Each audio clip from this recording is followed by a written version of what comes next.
You watch any of these cooking fucking TikToks or YouTube? Yeah. I came up with like all these great, amazing cooking shows, Julia Child, Bourdain, like all this shit. And then TikTok videos like, it's like all Requiem for a Dream heroin montage. All right, hey, sexy layers. My name is Marcos Gonzalez, and this is Inside the Funny or Die Vault. We're gonna take a look back at classic Funny or Die videos and talk internet comedy and culture from then until now. My guest today is a writer, actor, and podcast host who you'll recognize from 101 Places to Party Before You Die. His podcast, High and Mighty and Action Boys, Jon Gabrus. Welcome to the Funny or Die Vault. Hey, thank you for having me. I'm excited to be inside the vault. There's a lot of die here, by the way. There's a few funny videos. Unintentionally too many dies. Huh? Yeah, a lot of dies, dude. Terrifying to be in the vault with all this death.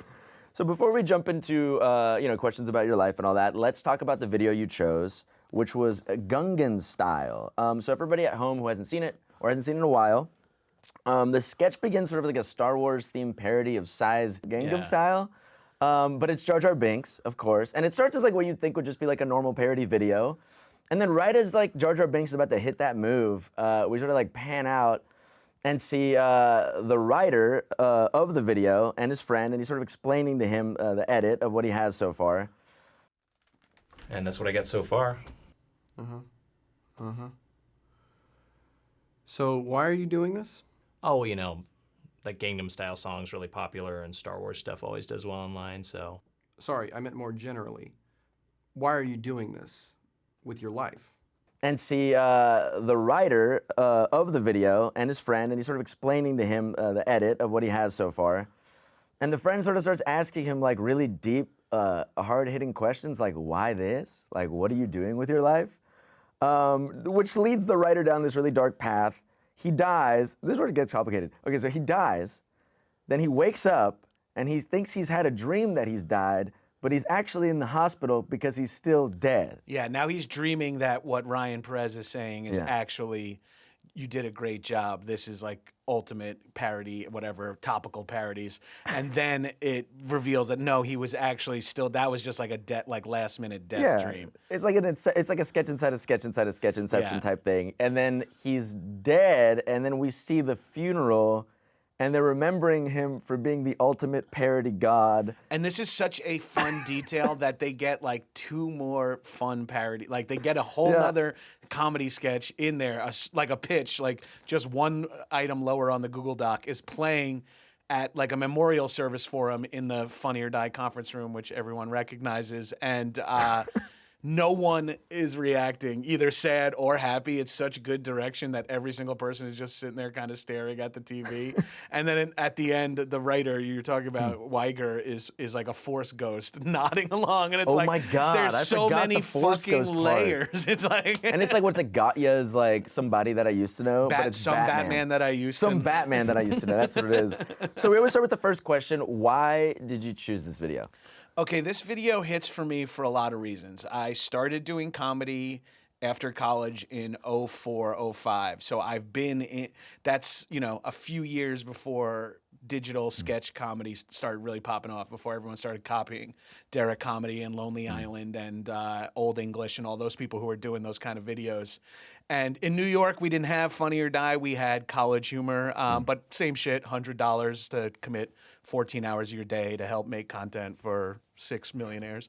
And it was such a thing, like the parody, like everything had to be like, I was in a very popular video called Bohemian Rhapsody, which is like you could, as a comedy writer, you could like unpack what all those lyrics are. Yeah, exactly. So like, it was always funny, and it was like, hey, this is, unfortunately, I'm either going to temp, coach improv, or commit a full day to be in Jar Jar Binks makeup doing, you know. So I understood like the power behind it, and like a touch of the soul suckiness of making like constant content of like, we need something else this week. So that's how you end up getting topical. I started in my career as a PA at Best Week Ever.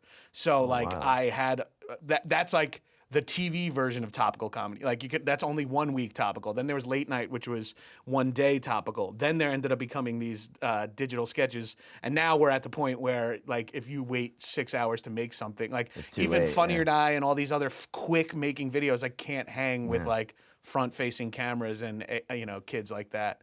So the premise of this video hits so fucking hard because there's a moment in there which only like you only start thinking about once you've been doing it for a few years, and when he's like, well, what was your dad doing when he was about the age you are now? He's like, yeah, he retired from the military, he was a teacher, had a family, maybe a house, and like they're going through it, and it's like, and then you're thinking to yourself, like, I was up till 4 a.m. running tech for my dumb sketch show. Now I'm here doing this like dumb sketch, and it hits so real. And like I think no matter what stage in your career, you can like really wrap your head around the sentiment behind it.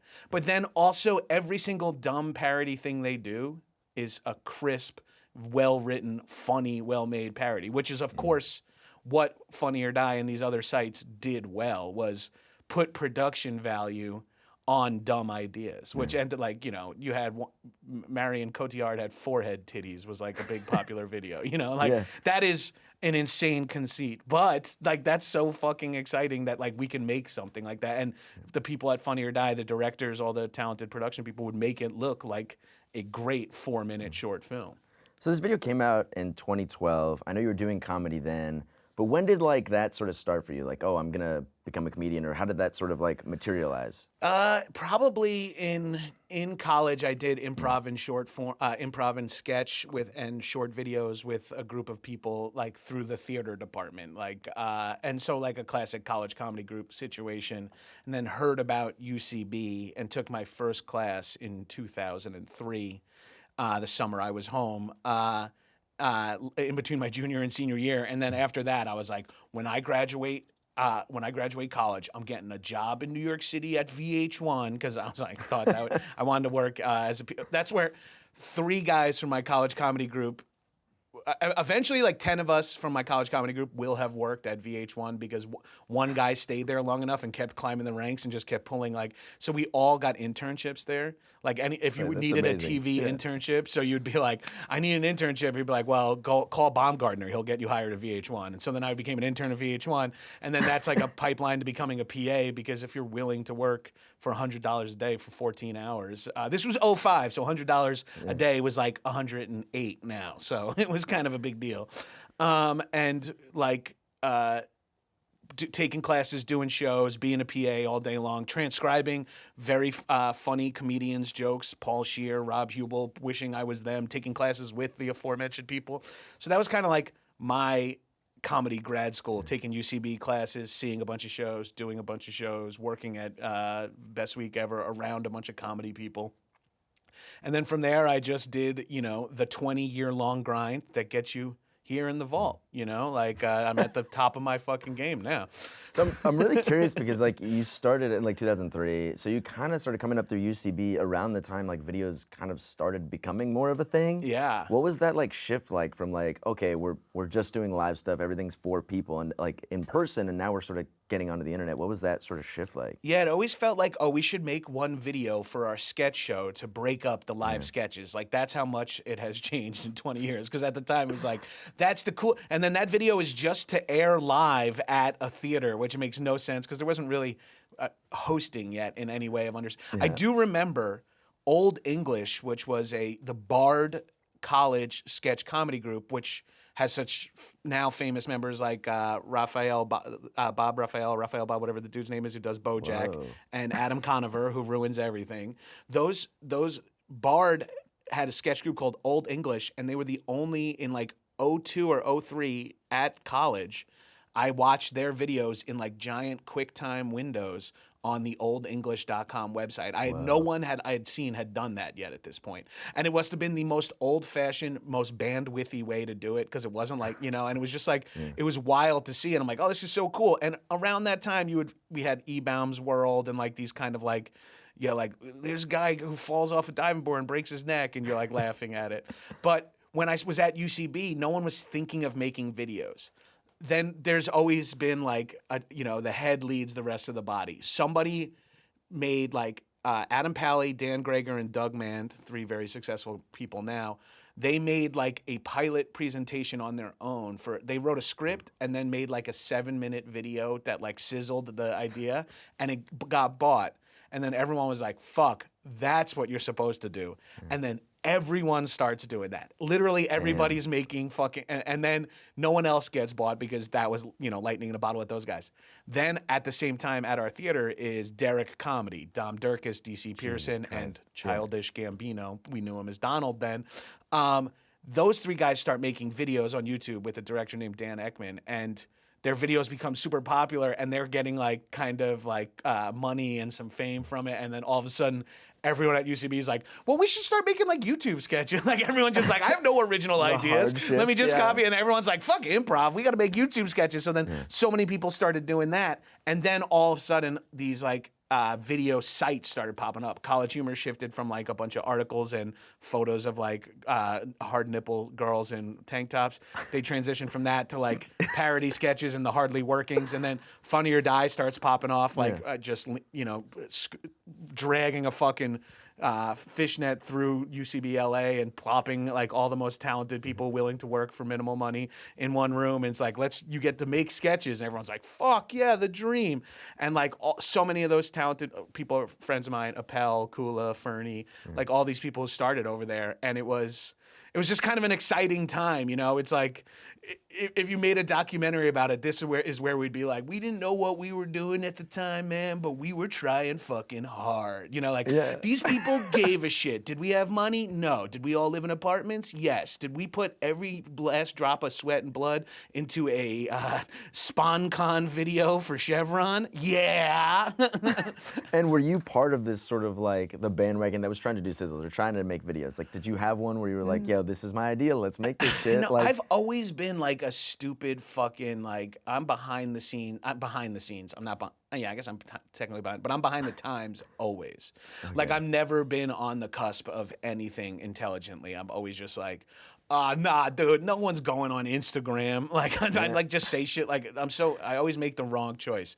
I've made a couple of videos with my writing partner at the time. We were doing a bunch of sketch shows, and we were like, we should make some videos. That seems popular. And then it was like, this is fucking really hard. Like you need like a guy, like it's like trying to start a band and it's like, okay, can anyone drum or play guitar? And everyone's like, nope, I'm just kind of a singer. And it's like, we can't have 8 singers. Yeah, because then it's an entirely new skill set. It's like, okay, you're good at improv, you're good at sketch, you're good at writing, whatever it is, but now you have to figure out how to edit and figure out how to upload to YouTube and figure out how to make people like that. It's like the marketing arm of it all too. Right, well then it comes really getting worse. Then it comes into like you're at UCB where everyone wants to be a star, or you're at in comedy where everyone wants to be a star, and you're like, we need someone who can direct, and it's always like there's like 8 freaks who are like, I'll do it, and you're like, fuck, we got to work with this guy, but he's the guy with a camera. All of a sudden it's like just having a camera. It's like he's the guy with the rehearsal space. Like you just got to let him in your fucking crew to do it. Was there any like video or like group happening?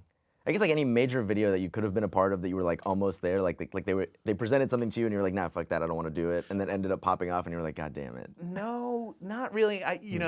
Like if I'm being honest, you can tell I'm here, right? I don't say no to a lot of things. I'm game to do shit. So like I'm always down to meet new people, and so I agreed to a lot of stuff. And I think I was rarely in a video that hit huge, but I will be surprised. It will surprise me frequently that when I'm like on the road touring or doing Comedy Bang Bang on the road or get recognized somewhere, I'm like, oh, is it from the travel show I just hosted or my own? And they're always like, no, you were Fluksin in the the College Humor sketch from 2006. My friends and I quote that shit all the time. And I'm like, fuck. And you think some of this stuff is like disposable. Damn. Like, and then all of a sudden you're like, me and my friends quote it and you're like, oh. And I'm like, it's not something you're even really proud of in any way, where you're like, was that funny? I think I'm like, one of the jokes is anti-Semitic in it, and they're like, yeah, no, but we knew it was good. You're like, okay, let's delete that from the fucking internet. So that leads me to my next question: is how do you feel about things being like permanent on the internet? Because I feel like comedy for so long before that, everybody was like, I don't give a shit what I say because it doesn't matter, it exists in a vacuum. Yeah, specifically improv too. Like that's like the device of it all, is that this show is just for the people in the room at this time. Like now it's all being live streamed to make more money and let other people who don't live in coastal elite cities see improv. Thank God the art form is able to be shipped to middle America. They're gonna fucking love it there. But I can't, like, I don't enjoy the idea of it being out there. I like the idea of live performance. I like the idea of magic, like of the magic of that moment. But I I've always been, like I said, behind the times or an old soul, whatever you got. And I'm like, this isn't good for comedy. And then all of a sudden I get into podcasting, which is like, well, now, like the math in your brain becomes like, if I did sold out shows in New York for like 10 years, sold out to 250 people a week. And then I do one podcast episode and 8,000 people listen to it, which is insanely low numbers for a podcast. But that is 10, 20x the amount of people that's ever seen me live at one time. And all of a sudden you get like that taste of like, then you understand why people are like watching the views click up on a video or something and it gets them so excited. It's like, if you've only ever done stand up for 100 people, great house, amazing live. And then all of a sudden you do a podcast and 1,000 people listen. You're like, I just reached 10x more people. Like that seems so fucking crazy that you can do it. Like less the work too, because you just edit it around, do whatever, you put the best things on there too. Right. Yeah. You put the best shit out there. That's right. My podcast is exclusively the best shit out there. I do a lot of editing and I care a lot about the final product. But there's like, that's what I liked about podcasting when it first popped off, was that it was kind of a marriage of like, hey, it's loosey goosey, behind the scenes, fuck around, bit show kind of energy, but it's permanent and anyone can listen to it. And now podcasting has even changed. I went through hair and makeup to be on a podcast. Like that shit wasn't happening 10 years ago when I started podcasting. Now it's like, I need another shirt because the podcast listeners keep accusing me of wearing the same shirt, you know? Like the game has changed. And there's a photographer at every fucking improv show. I have like 40 fucking button downs now because I used to have one. I used to have an improv shirt and it would be like, didn't matter. It was just like, I'm the guy in the plaid shirt at the end. But now it's like, we're taking Instagrams and we're like, and everyone's doing like, everyone looks amazing now. Like looks were so not a part of comedy for so long, and now it's like Chris Evans is the funniest comedian. It's like Ryan Reynolds is so funny. Like it's just like, what about fucking Sam Kinison? Like it terrifies me to think that like, like the Bob Dylan could never be a pop star now, or like people say shit like that. And it's like terrifies you to think about like what comedy would have been if it was so image centric and like because like Funny or Die and College Humor and Super Deluxe and like I can name like 10. I can name 10 defunct websites that I made 8 that I have 7 W-9s for that I made $400 over a decade from each of them. These companies put such a polish, such a professionalism on something that was so long like run and gun. So it sort of like changed the game a little bit where you couldn't make like a shitty looking video anymore because it's like Funny or Die had like real grips, real production designers, got talented directors, Eric Appel, and just would put out these amazing videos that like raised the entire bar of like now we're like putting a scrappy show up at at Don't Tell or whatever, like it doesn't feel the same as like these guys have like a crew of 40 people making a fucking Gobstopper parody, Well, how do you feel about like comedy now on like TikTok though, right? Do you feel like we've like shifted back to run and gun or like the simplification of like making videos? There's an element because it is still also very personality based and like so it's kind of like a marriage of both worlds where it's like it's still very much like stand up or singular vision. But the issue with TikTok to me is it promotes. Here we go. Yeah, here we go. Here the we 40. go. Hey, you That's what I guys was want to hear a waiting for, 42-year-old white man's opinion on TikTok? A guy who does not have an account, and who pays someone to run the Action Boys TikTok. Yeah, I'd rather pay someone money than join that Chinese spying company. No, I'm just kidding. But like my issue with TikTok and arguably all of the internet is it actually promotes and rewards ripping each other off. Like, it's a lot of reaction videos. Play the same song. Like, so many Instagram videos are people mouthing the same words because using the same audio will get you more hits. Now, I'm sure there are creators out there. I hate even using that word, but it's their word. I'm sure there are creators out there who are trying to make interesting things, but it feels like TikTok, Instagram, all these algorithms are promoting people to just try to get views, which I understand is like, the monetization of it all. But then that you're removed from art if you're like just exclusively trying to go like, and I think the aforementioned video Gungan Style calls to that a little bit when he's like, what are you doing, man? And he's like, well, you know, the Psy song is really popular and Star Wars stuff always does well. And like that phrase there just feels like like, you know, it feels like executive talk and it hits so hard. And then I feel like now everyone's like, every time I have hard nipples in my video, the numbers go up. Or like, I gotta make a milkshake shirtless. I have to like, let me you watch any of these cooking fucking TikToks or YouTube? Yeah. I came up with like all these great, amazing cooking shows, Julia Child, Bourdain, like all this shit. And then TikTok videos like, it's like all Requiem for a Dream heroin montage. It's just like close up of an onion, sizzled, slam, and at the end you're like in your bed like, thank you TikTok, yes, I love garlic fries. Like it's like disgusting what is rewarded on these sites. It's like literally a video will have 10 million likes on it, and it'll be half a screen of Minecraft, half a screen of just a guy's face, and then it'll be like the audio from Challengers. And you're like, what is this for? This feels like it's for fucking droids. Like it makes no fucking sense. And I can't believe I'm saying something like this, but I miss the day when like it would be like the premise of this video, like Funny or Die, for whatever you want to talk about it, made short films, like, which are interesting pieces of art. So few Funny or Die videos. It's like, okay, do you want to get dressed with me today? I wear boots, I wear shorts, I wear pants. You know, it's like, who fucking gives a rat's ass? And then you look at it, it's like 6 million views, and you're like, I guess no one's going to give a shit about my well thought out parody sketch that compare. Yeah, I can't riff one real quick, unfortunately. No, I forget that like the process of like duetting, like for example, is literally just like, all right, I'm gonna take someone else's video and just be next to it, like and just ride off of it and just comment on what, like, and it's like, dude, come on. And the frequency in which the duetting, I guess that's what it's called now. I know is someone just kind of going like. Yeah, or well, like a woman is like a trad wife making a stew, and then there's just like some other dude going like, and then it's like that guy. You're like, who is this guy? You click on it, he says 7 million followers, and you're like, what the fuck is this guy's life like? What is his? What? All I think about when I watch these TikTok videos, I'm like, what is their day to day? It's like, get the kids, we're going on vacation.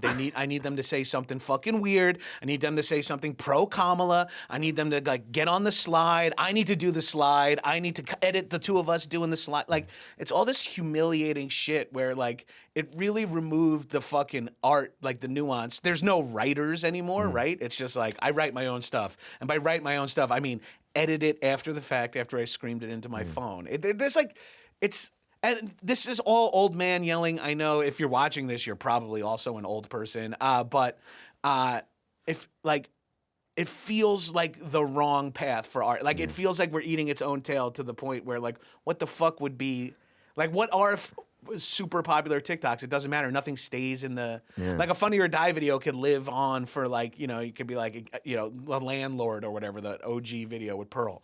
Like that lasted like, that was like popular for like 6 months. People were talking about it. Now people are like, the Rizzler, and everyone's like, what the fuck are you talking about? And putting a gun in their mouths. And I definitely miss like the originality. Like I liked like the UCP process of like, all right, you're sitting with like 6 other people that are all generating ideas, and you're bouncing these ideas off each other, and you're finding the best iteration of that idea to then make it, and it's original, and it's not like.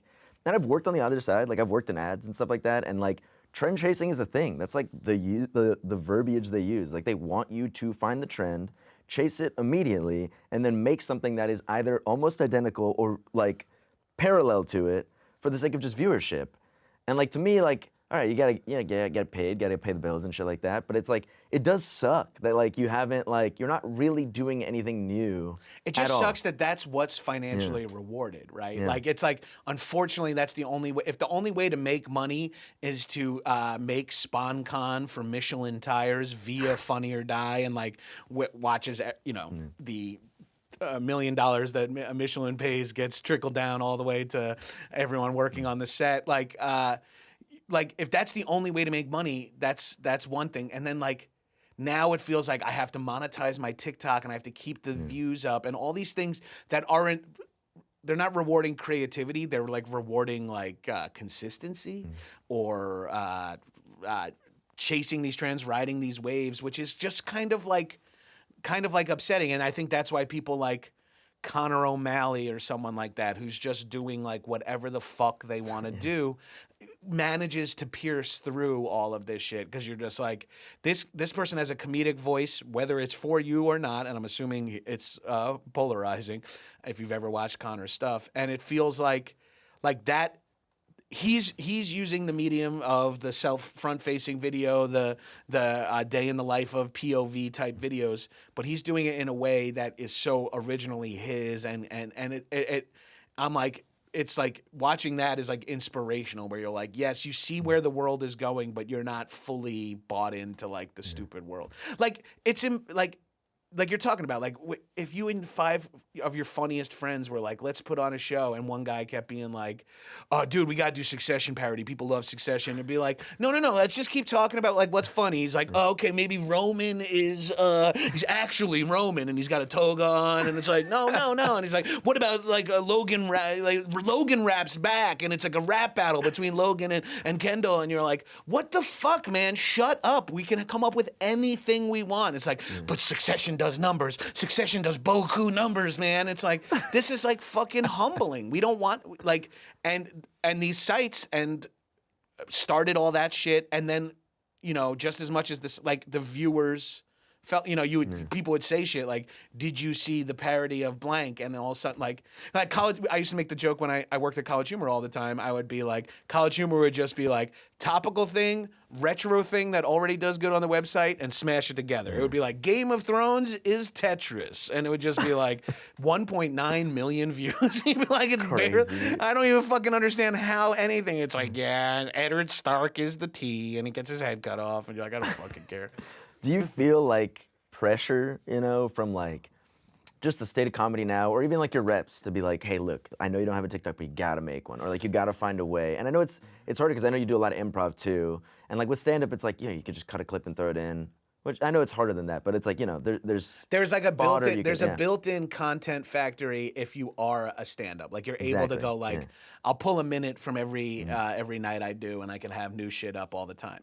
Like for what I do, I guess I could film my podcast and cut it. But like, again, talking about being behind the times, I refuse to film my podcast. I don't want to. I got into podcasting because I grew up loving talk radio and like Howard Stern and Opie and Anthony, and I always liked that. I mean, now all of that is filmed, you know. But I don't like Opie and Anthony anymore, so don't come for me, okay? They've really, really, really misused my goodwill towards them. And I am lucky that I am in a sort of I have a Patreon, and I have had a Patreon for like 8 years, or 7 years at this point. So like, I'm just, the one time I was ahead of the curve in my entire career was getting a Patreon before the pandemic. So like, I luckily have that, and that earns me a little money, and I'm constantly have to put something out every week there. And this is Action Boys, the podcast I'm talking about, and that alone is like enough that I don't feel the need to like get myself out there in any other way. So like, putting out a weekly podcast, a 2 weekly podcasts, makes me feel like I'm adding new content to the fucking gristle, more blood for the content machine or whatever, you know.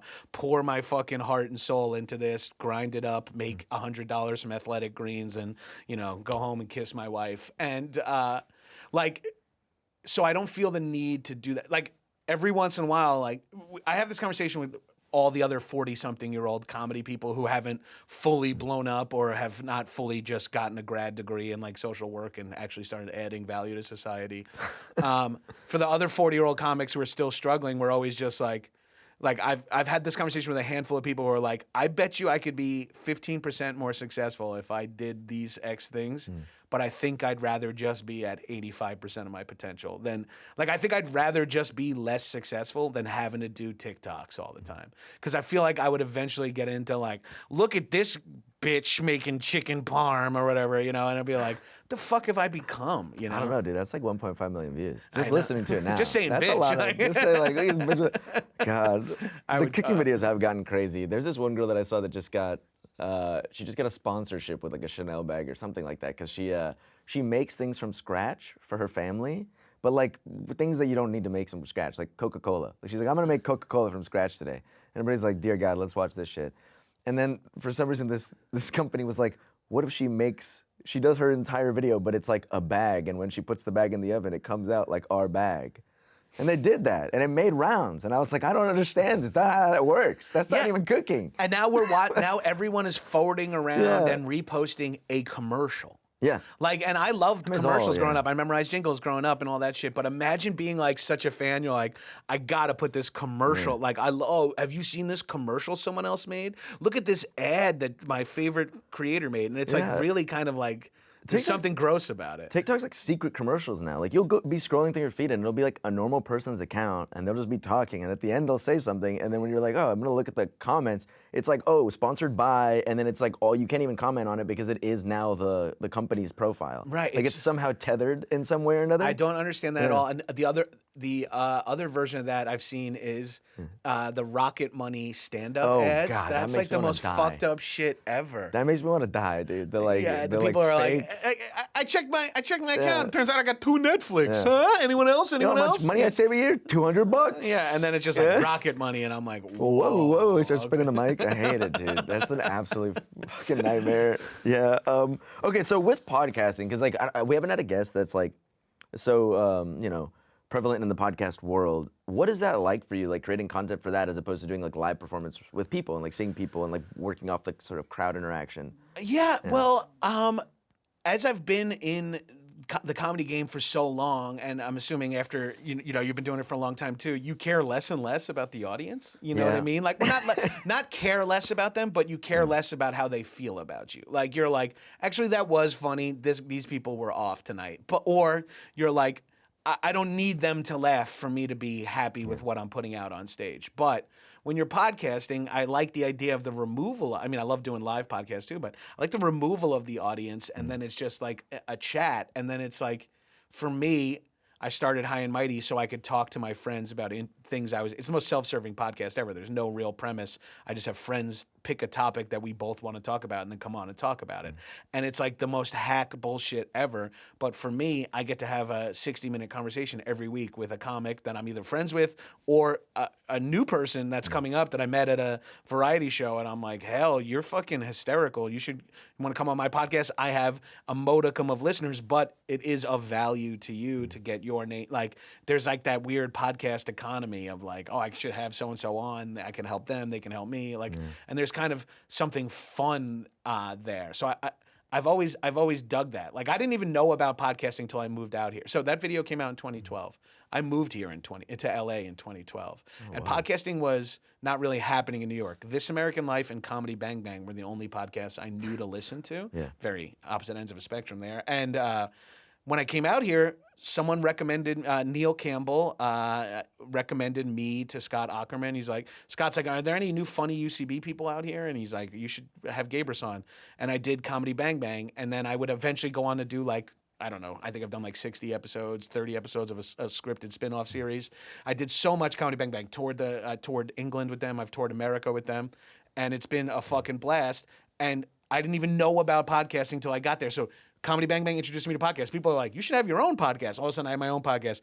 On my podcast, me and a buddy start talking about action movies. And then they're like, this might be enough to spin off to a Patreon. Now that Patreon has like 6,000 listeners. You know, it's like all this stuff that keeps happening all because someone was like, you should do Comedy Bang Bang. And it's like this podcasting world, like I happen to ride that wave like right at 2012. So you're the young Sheldon of podcasts. I'm in the come here. reboot called Fat Sheldon, which I hope people check out. Go out. Yeah. Wait, real quick. I know you probably have so many other things you want to talk about, but 2012 I moved here, and this is a very 2012 Funny or Die story.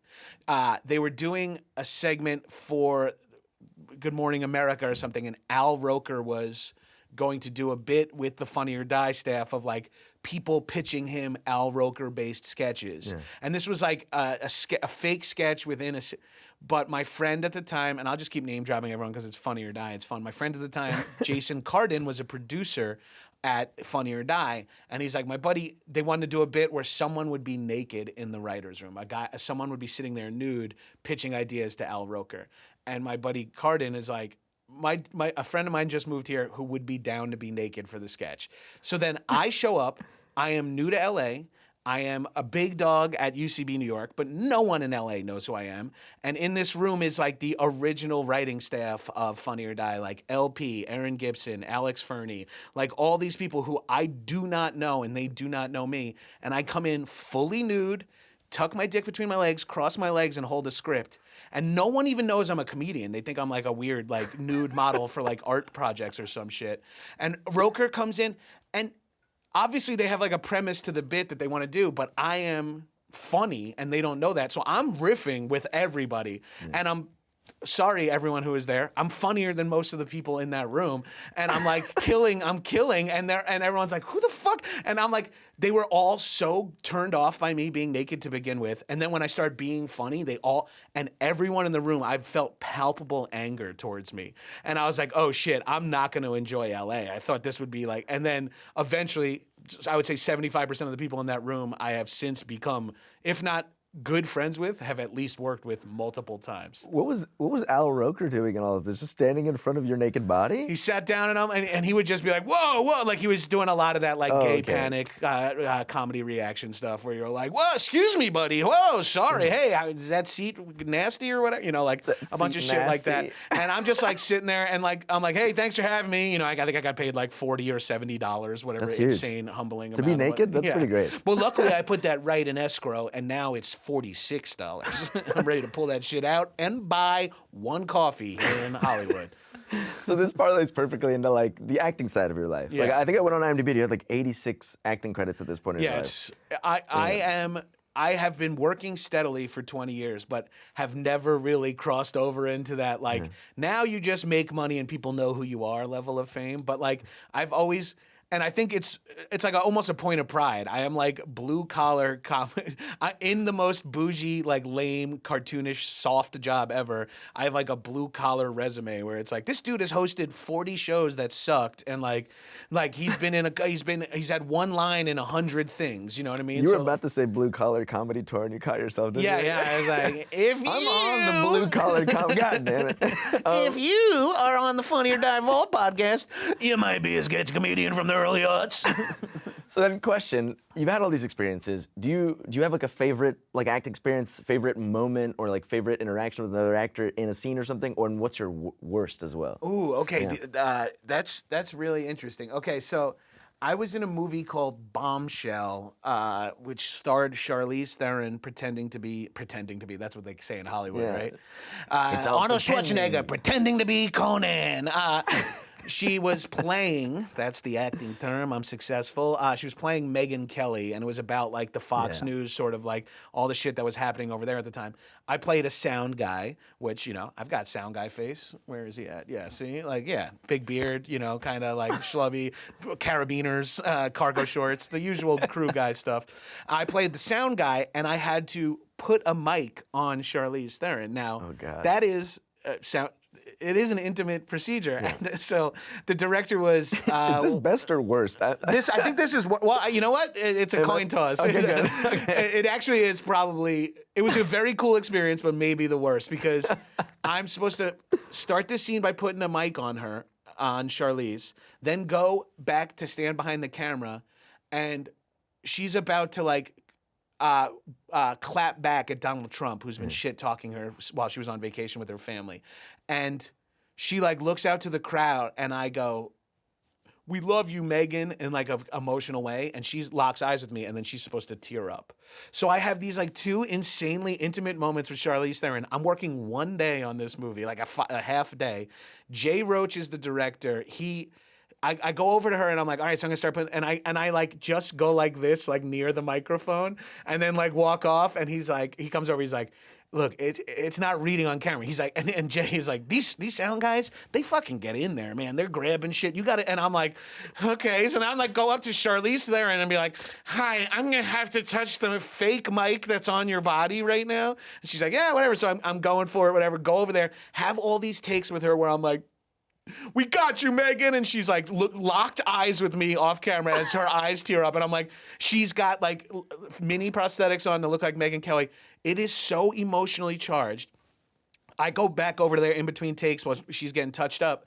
She's watching clips of Megyn Kelly on her phone to like try to get the voice right. And she's looking at it and I'm like, she's like, I don't know if I did it. And I'm like, hey, for what it's worth, I mean, I'm not well versed in this stuff, but you're killing it. And she's like, oh, thanks. And I put my hand down on like the desk that she's sitting at, and all these, unbeknownst to me, news desks are on wheels, and I just, and the desk shoves away and and everyone's like, props, go for props. We gotta move can we get set decorating? Like a fucking table's moved. Wait, do we mark where the table was? And I'm just standing there, and Charlize's just looking at me. I'm like, all right, well, pleasure. Like, Okay, so this is worse. yeah. But it was best to be working with Charlize, but worse to be how embarrassing that was. And then maybe best is, look, my mom used to get on my case all the time as a kid for like drinking and smoking pot. Yeah. Now I've constantly been paid to do both, which is kind of like I've been several episodes of Drunk History as a monologist. I've done, but then when you want to talk about best jobs, the aforementioned 101 places to party before you die. Mm-hmm. Me and my actual best friend, Adam Pally, traveled the country drinking, eating, and talking to each other on camera. It was like the first time I've ever done a job that if there weren't cameras there, it would have gone exactly the same. But instead, I got not only all my meals paid for, but I also got a paycheck at the end of it. I got to go to Maui with my best friend and get fucking hammered all day, every day. And we were executive producers too. So it was like, we were like in like we were the bosses. Like I never had that good of a job. It's the first job I've ever had in the industry that didn't activate imposter syndrome in me, because I actually knew I was good at what I was doing. So much other stuff. Like I know I'm funny, but I don't know if I'm a good actor. I don't know if I'm like a diligent writer. I don't know. But I know I can sit and eat a meal and talk intelligently about buffalo wings and riff with my funny best friend. So they let you like free reign, right? There was no like overhead control? Because I feel like anytime anybody pitches anything, it's like, yes, we like this idea, but, and then it's like 100 things. We fought them so hard on the pilot, True TV at the time. This was back when that was a network. I mean, maybe they are again by the time this comes out. Who knows? But that was before the fucking, they all mashed together. But we fought them a lot because they really wanted to be, we were like, no one cares about our opinion on the fucking Korean beef. Like they just want to see us, so what we ostensibly ended up getting to make was an improv show, like where we would just go like, we're sitting down at the table and we're gonna riff with the waitress. And it's like, yes, we would maybe go like, I love the way gin tastes with tonic in it or whatever, but mostly it was just like riffing absolute bullshit in these different locations. And we fought and fought to just make it comedy bits, you know, and like fighting with like food show editors to be like, no, you gotta heighten the Liam Neeson pissing his pants reference. Like, and like, by the time we got the pilot had so many hard jokes in it that were so not even about what was going on in the locations, but it tested well, and True TV was like, fuck, okay, maybe you guys let it ride. Yeah, and then because the network dissolved while we were making it, we had like, by the 5th episode in post, there was the people we were emailing our cuts to were no longer working at True. So we were like, that sucks for those people. Probably means we'll never get a second season. But for now, it means we could deliver whatever the fuck we want. So as long as it's 21:30, we're going to be Gucci. Yeah. Damn, that's sick. Have you tried taking it, like shopping it elsewhere? Or? We are currently trying. If you are a development exec trolling the Funny or Die Vault podcast, reach out, man. I got ownership. Please.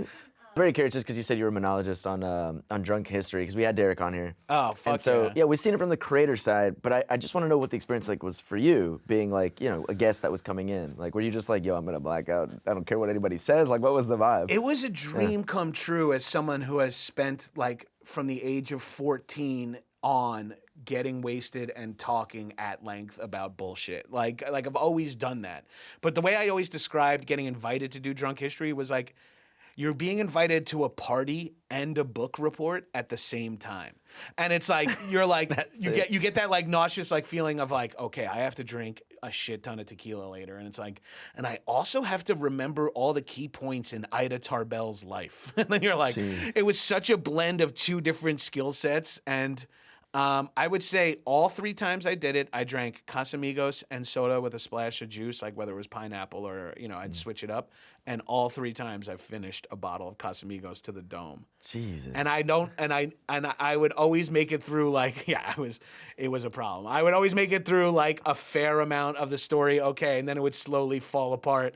And then I would just be like, my wife would be like, "Do you have any idea what you were like when you got like a PA has to walk you to, like they really take care of you." And they don't make me drink a bottle. I am capable of drinking. Probably not anymore. I've slowed down a little bit, but I was capable of drinking a bottle. It wasn't like Derek's like, "Finish it, you bitch." Like I was capable of doing that. Not everyone did that.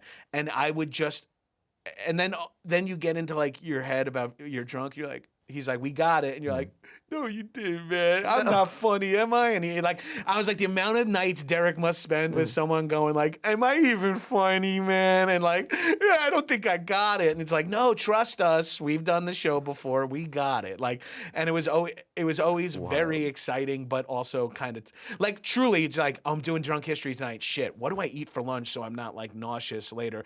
But also, I have to remember that Ida Tarbell was a yellow journalist. You know, like you have to like come up.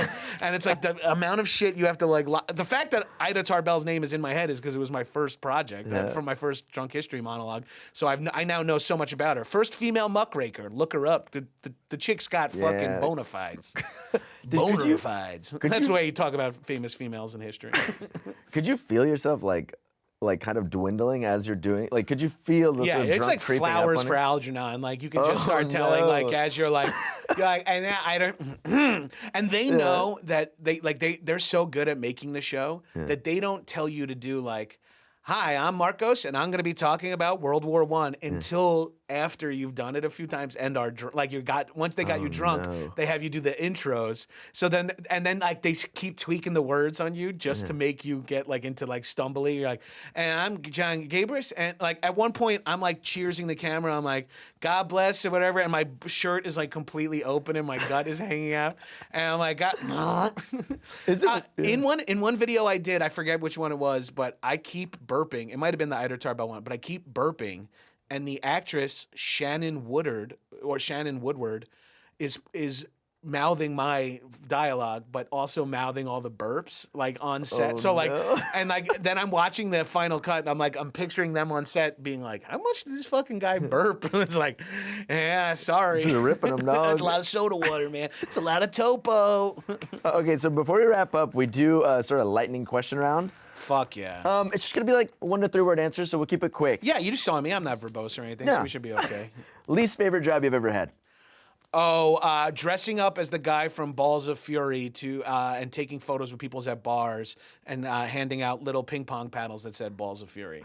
It was a job that was 3 weekends, 3 nights each weekend. If you did all 9 nights, you got a $1,500 bonus. I was so broke. Whoa. I wanted it so bad. I quit after 2 nights. It was so humiliating. And the poor woman who was paired with me was like a young Asian actress, had to be in like the full like Asian like geisha regalia, and like we would just go to bars and I would just defend her from being like sexually harassed all night long. And she was like, "I think I want to quit." I'm like, "Babe, let's fucking quit." That's crazy. Yeah, it was like a weird guerrilla marketing campaign. Yeah, the New York in like the early aughts, you can like hand out flyers for shampoo for like $70 a day, but you had to like take photos. It was everything about it sucked. crazy. Yeah, the entire part of that business. Yeah. Most used emoji, and also explain it because they can't see.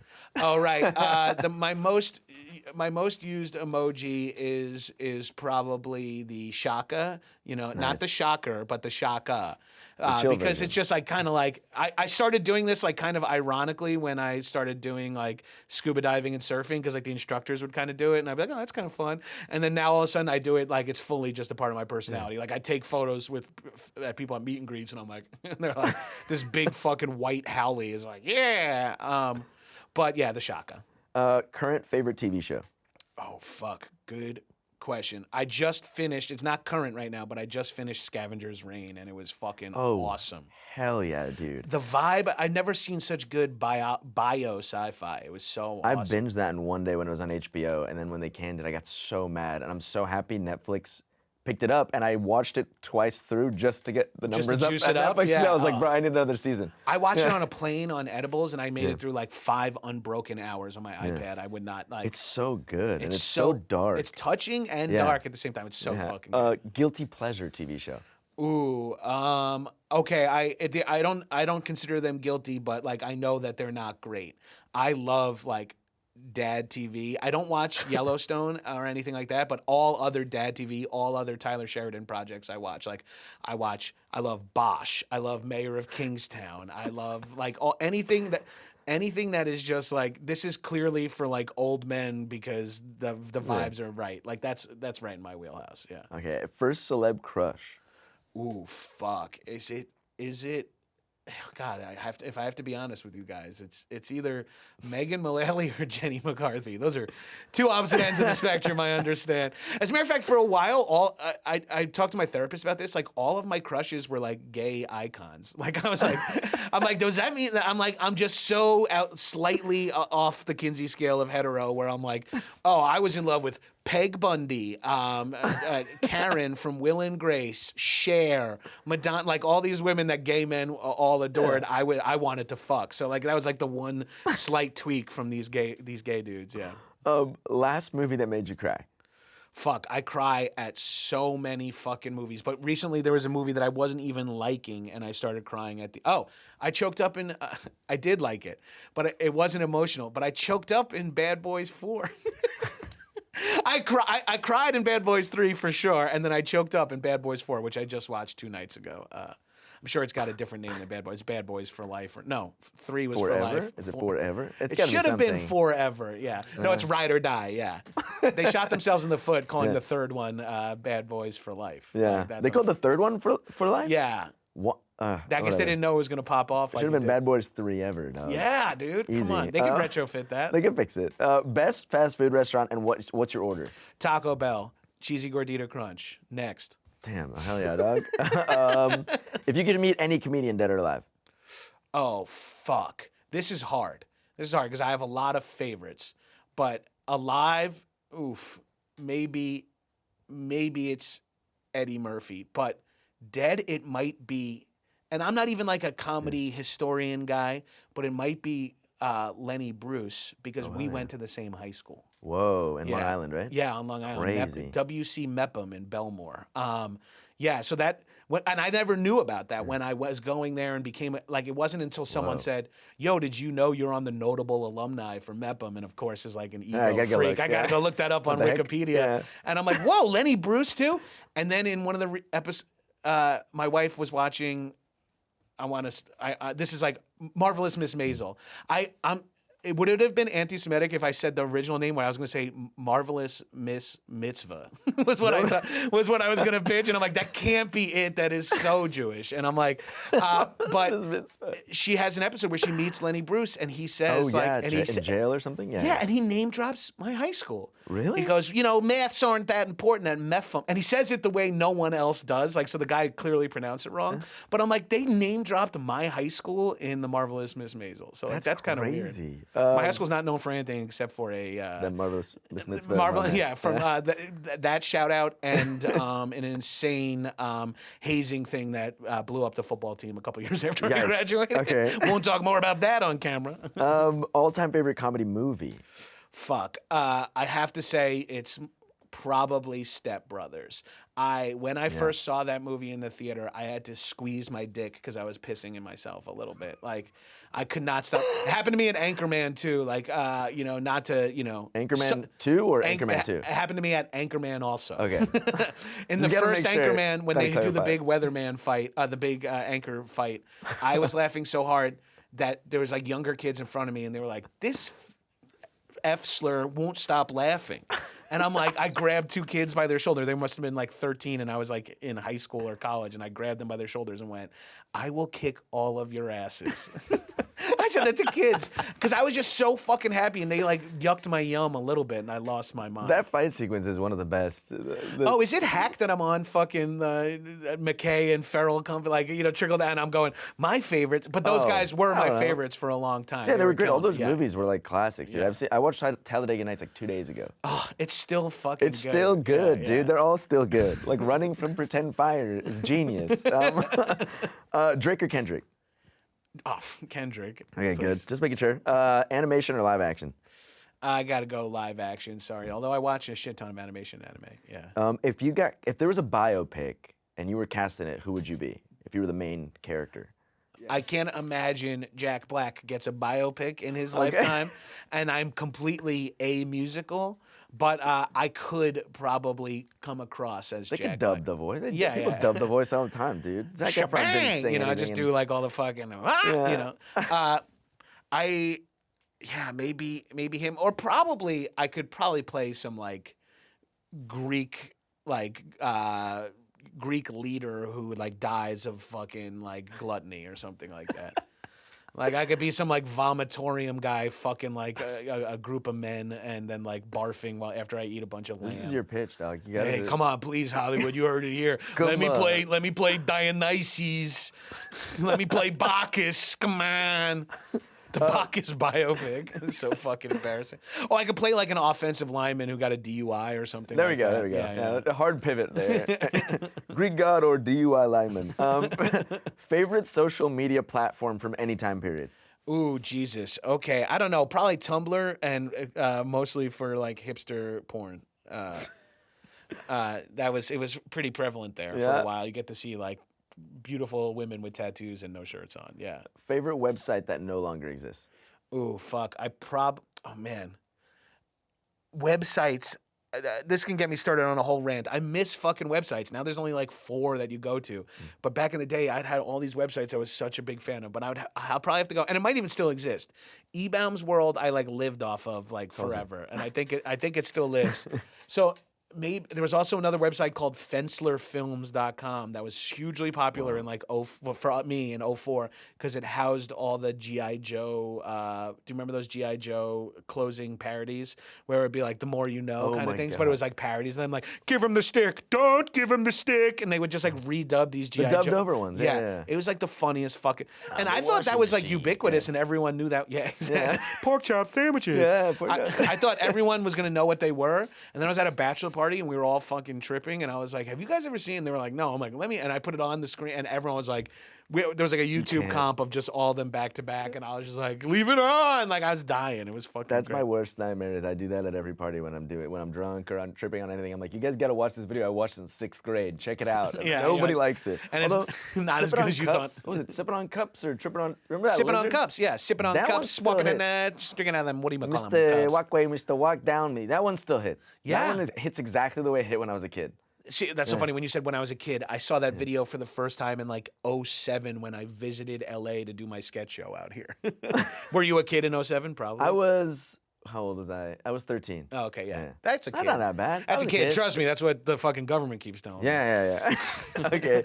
Oh, and I gotta wait 5 years to marry this bitch. Yeah. And last one, funniest person, it doesn't matter if it's a comedian or just funniest person to you. Cop out answer, but my 2 younger brothers are so fucking funny. They are so absolutely funny, and they think they're funnier than me. And they say like, well, they both like would say out loud if they tried to be comedians, they would do better than me. You know, they are just absolutely. We just grew up in a house where if you weren't, oh my God, I'm about to say it. I grew up in a house where if you weren't funny, you might as well die.